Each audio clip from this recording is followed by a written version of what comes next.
that any issue not captured by the COI is residual. It comes back to our responsibility to investigate and prosecute corruption no matter where it happens. So it's just a question of our ability to do so, taking into consideration our capacity, our manpower, our resources, and the time available to us. Now, considering the white papers, establish for us how huge this task is before you. I think fighting corruption is a huge task. The ACC has problems with manpower. We have discussed this before. We have issues with resources. We've discussed this before. And there are other challenges in terms of logistics and all these other things.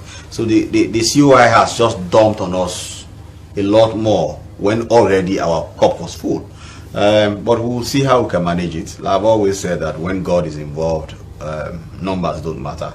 We'll see what we can do, and we'll continue producing the results for the country as we are doing now. Let's also talk about the much talked about issue around the former president of Sierra Leone, Ernest by Kroma. You invited him for questioning. Yes, please. At the ACC. Yes. Why? You see, we have a role to play. Okay, one thing Sierra Leoneans have to understand, particularly those who have been raising, I think they are just exaggerating this issue. Inviting President Kroma to make a statement is like inviting any other person to make a statement. He's a citizen, a senior citizen, who should be an example for the country. And there are questions surrounding his own dealings as president in the country. He is not above the law. We have been investigating President Kroma a long time. So firstly, I have to make it clear that the invitation to President Kroma is not really predicated upon the conclusions of the COI. Although issues in the COI were there, but we have to understand this now, that there are investigations which we have started, which concern and touch President Kroma, which were before us. We were just waiting for the right time to speak to him. And these investigations have gone in advanced stages, but it will be unfair for us to reach a conclusion without having to speak to him. There are also several files which we have spoken to previous government officers, including the secretary to president, to him, Mr. Oshokoka. Those people have been making statements to the ACC. Okay, ministers, issues concerning various parastatals, the dealings of NATCOM, for example, NACIT. There are many things when you speak to them, they will say we did it because the president asked us to do so. The president telephoned and said this should happen. The president was involved somehow. The president gave executive clearance for it to be done. It is only but fair, even for him, for us to have a conversation with him around these things, for him to have his own views on them. You know how Sierra Leone is. People will always say that the party tell me. But it is possible that the party did not even tell them. It is now our responsibility to confront President Kroma with some of these things, for him to have a view on it. And we were going to do so with all respect to him. But I find it strange, first of all, he wrote a letter, a notice which basically showed that he was enraged by the invitation to him to make a statement. No, sir, he's not above the law. And it is in his interest for him to speak on some of these issues. And probably some of it will even exonerate him. We can be able to look into the issues more fairly if President Kroma, as a senior citizen, honors our invitation, interacts with the issues, and becomes an example for Sierra Leone. What I see happening in Sierra Leone in recent times is very unfortunate. I think that this is something we have to ensure that as a country we go beyond. To invite somebody to make statement about corruption allegations around him does not mean we are saying he's corrupt. We are merely doing our job. First of all, it's our duty to do so. But secondly, we are giving him a fair chance, with respect, to be able to present his own side of the case before we as a commission can reach a conclusion. So this is the thing that is happening. Of course, a lot of people do not understand these things. Commissioner, I think, yes, you may want to say this again, but issues around the former president were captured by the COI report, as well as the white papers. Maybe one would want to wonder I mean, why the commission, the ACC, is also inviting him? Is it a continuation of what you already started before? I mean, like I have said, there are issues which were before the commissions of inquiry, which we were also investigating. Okay, the commissions of inquiry have concluded, but they may not have looked at all the circumstances in the case. They may not have looked at. In fact, for example, I looked at some of the issues and evidence before the commissions of inquiry when it comes to somebody. They are not watertight. Okay? Yeah. We have already investigated these things. Don't forget, we are a criminal-led investigative institution. So, what we do is more forensic. It's more microscopic. It goes down to the least atom so that we can split it to see the bottom of what is happening. And therefore, for us to continue investigating things that have happened at the COI, don't forget, we do our work to prove case beyond all reasonable doubt in court. Okay. That is not the mandate of the COI. The COI is a quasi criminal institution. It uses civil approaches, it uses criminal approaches to doing things, and it does not do so beyond all reasonable doubt as a standard. For as a matter of fact, the standard of the COI is very low. Our standard is very high. So we have a duty to perform, and that duty has to be performed. We have to look into, for example, for the COI to conclude that a property should be confiscated does not have to be proved beyond all reasonable doubt. We have to. Unexplained wealth has the same standard as murder, as treason, as assault. So we have to do more, and we have Commissioner, to tell us about some of these issues that you actually are investigating or probably want to engage the former president on. What are these issues? I am not going to go into the details of this. The public will know what we are investigating soon after. But I can tell you that there are very serious claims of money laundering around the president. The evidence that we have against him for money laundering particularly is very strong. It is not something that he should shrug away. He should be prepared to confront it and be able to answer the questions around it. There are also questions around unexplained wealth, obviously. Okay. The means by which he acquired properties. We have specific evidence that can prove that there is no way he could have been able to do so using his own resources. There are issues around abuse of position and authority. It does not mean because you are president, you are a king. You are not. The monarchy died a long time ago, and Sierra Leone has never had a monarchy. So when you are a president, you are still limited by section 40 of the constitution. What does it say? And that means, it outlines the powers of the president. Yeah. Okay. So for example, if you are a president and you are issuing executive orders that are overriding executive or legislative authority, section 107 of the constitution makes parliament the supreme legislative authority in Sierra Leone. Section 107 and section 106 of the constitution. And section 40 gives powers of the president. It is a separation of power situation with checks and balances embedded into it.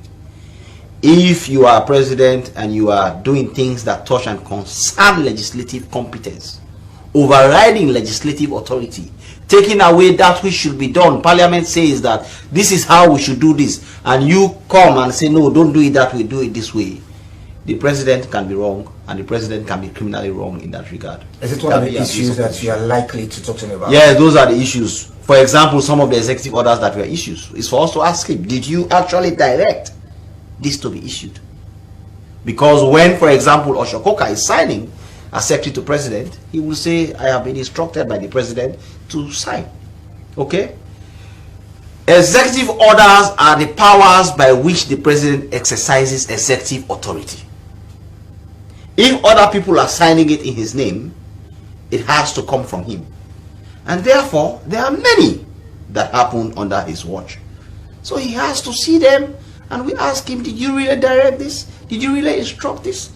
Maybe he did not. Maybe he was not aware. Maybe he did. You see why it is important that President Kroma comes and sits with us to have a chat. I call it a conversation. That's why I've been laughing when the whole country is jumping all over the place. People have been a BG3, people are making audios on social media, people are going at each other on social media, people are insulting me and things like that. No, it's one of those things that have to happen if we are going to fight for the soul of this country, because it lays the proper foundation for us to go. And that is why a lot of people have been asking me, why did you start with President Nkrumah? It is the best place to start. Okay. Because once you get that in place and you hear what he has to say and the level of cooperation he gives, it will be easy for other people to fall into place. And that is why I am using this medium again to send a message to President Nkrumah to say, look, we are a state institution, we are merely doing our job. You are a respectable statesman, a former president. Come, let's sit down, let's all respect each other and do our job, and we'll treat you as one.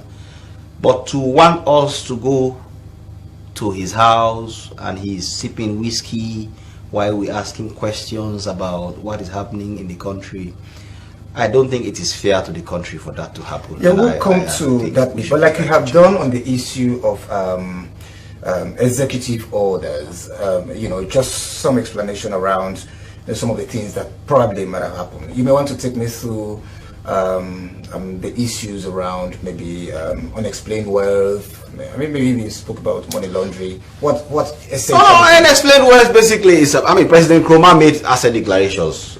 He actually declared assets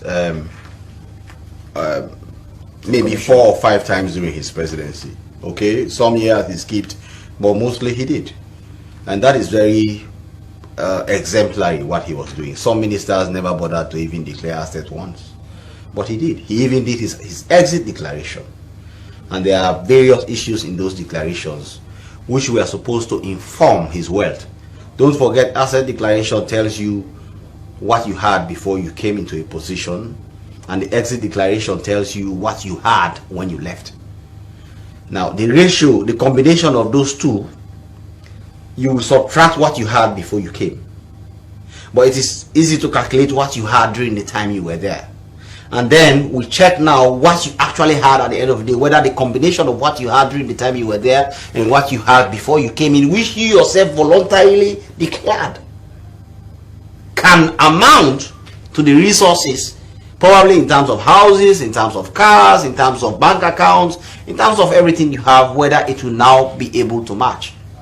If there is a mismatch on that end, you have to explain why there is a mismatch. So let's say you had $2,000, you have $200,000 in your accounts combined when you came in. Okay, during the time your salary was probably another $2,000. So the combination of your combined wealth value actual will be $400,000, not so? Now, if you own a house that is valued for $1 million, that means you have a surplus value of your combined value before and after, before and during your presidency. Your after, basically your value after your presidency is far above them by another $600,000. Okay, now that is unexplained wealth there and then, immediately. But it is not that you have done anything wrong. It is for us to now ask you $200,000 before you came to the position, $200,000 during the time you were in the position, $400,000, but your combined assets and worth and values, your bank accounts and everything has $1 million. Can you explain to us how you got the $600,000? Again, it has to be supported by what you declared in your asset declaration. If in your asset declaration you did not explain that source of money, that itself is an offense just by itself. But if you can explain as well how you got that money, then it is not unexplained wealth. And by the laws, the burden of that explanation is on you. It is for you. We just have to show that this man had $200,000 before he was president. He had $400,000 when he was president. But when he now left, he has $1 million worth. It is for you to explain that difference. If you cannot explain it, the offense is completed. All right, well, let's bring this now into context. I mean, what is it that you have? Is it the case that the former president is highly likely, I mean, from what you have, to have amassed the number of property probably as against what was declared? Before we even invite somebody, we must have preliminary evidence against you. And if we do not already have something which establishes that case, we'll not be inviting him to speak to him about unexplained wealth. Because it's easy for us to know that he lived within his means.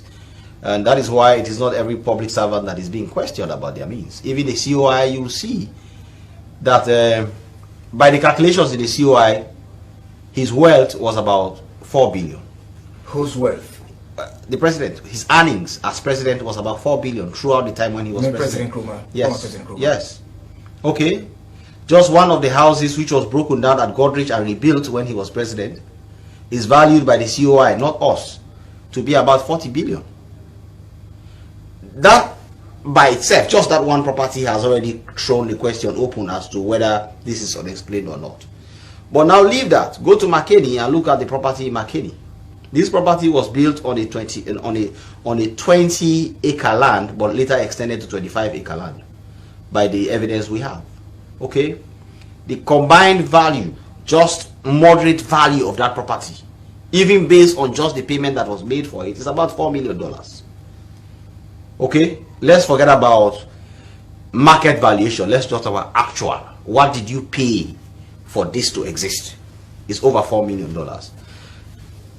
There is no way you cannot say that somebody should answer questions around this. We are not saying that it is criminal. We are not saying that it is wrong. But it is important for us to have a chat around it. Commissioner, as an anti-graft institution, it is important for us to say, let's sit down and look at this, sir. This property is $4 million. How did this happen? Where did this money come from? Maybe he has an explanation. I mean, I cannot foresee that. And we'll be failing in our responsibility and duty if we do not do that. Give us a fair knowledge of how you intend to proceed with this. I mean, in terms of handling all of this, yes. Just a fair knowledge. A fair knowledge is, we have done what we are supposed to do. We have been conversing with the lawyers. We have set certain ground rules for engagement on this. We are expecting the president, like I have said, to be a statesman. I was expecting by now that he has made a statement to quell down his people, to say that we are cooperating with law enforcement authority. We did not go and arrest him. We sent a notice to him to say, come, let's sit down and discuss this. We identified all the issues, 18 broad issues that we want to have a chat with him about. I think he should take that high road. He, as a former president, should have been the one to quell down situation by now. To say, I am going to speak with the ACC, everybody sit down, allow us to have a conversation. It is unfair what they are doing to us. It is unfair what the country is doing. What are they doing? Those who are threatening the ACC, those who are putting audios out attacking us, those who are saying that we want to molest the former president, those who are making this whole thing about trying to smear the former president. It is not. The ACC has shown the credibility level that we have. We have investigated people in the present government and in the past government, highly placed people of high political value, but when the evidence against them did not meet the prosecutorial threshold, or when they were able to discharge the burden of explaining the issues with which they are charged, we came out against all odds and said that there is nothing here, that this person is not guilty, that this person will not charge him, that this person is a good person. Why can't they use that in our favor? Why do they think that this is about going after somebody, just trying to smear him? Why? What do we have to gain to do that? I am a young man. I have a long way to go. I have a future. Okay? Why do I want to go and destroy another person's future? I just want to do my job. Commissioner, following that invitation to former President Kuruma? What has he said to the ACC, even if through his lawyer? No. So far, he has been, through his lawyer at least, Joseph Fitzgerald Kamara has been handling this very professionally. The former ACC commissioner. The former ACC commissioner, who is, at least by our, he is the one leading the discussions and conversations with us around this issue. He has been very supportive. We have discussed it. We have, even this afternoon, I sent one of my senior prosecutors to speak with him, and certain ground rules have been agreed for us to do this. The venue we are not disclosing because we don't want people to crowd on us. We want to sit with the former president and have this conversation in an atmosphere that is conducive for all of us, for him to be able to interact with the issues himself with the fairness that the former president deserves. And we do not have any plans to arrest or detain him. All we are going after is to get a statement. And that is all we want. And that statement will now help us conclude some of these files and be able to determine what next steps we take. Are you leading the investigations? Or your investigators? Well, I am the chief prosecutor and the chief investigator of the ACC. But I can delegate that responsibility, and of course there are many competent people who are capable of doing this. So at this stage, I cannot disclose to you our approach to this, how we are going to do, who is going to do what. But I can assure you that the ACC has a lot of competence to be able to do this. I am not the only person, and I don't have to be there. Would you love to be there? Well, a good leader is somebody who makes himself irrelevant. I don't have to be there for it to happen. How do you feel? I mean, you send an invitation to the former president, or you summoned him probably, if you like, sent summons to him to appear before your commission here on Monday the 5th. He ended up summoning you. No, that is incorrect, and that is again the project of people who are twisting this. Okay, once the president received our invitation, Joseph Kamara called me and said, look, the president has received your invite. He has asked me to inform you that we will cooperate with you. And this happened in just about 1 hour. It was less than 2 hours after he received the summons. He said, we are ready to cooperate with you. However, it was Joseph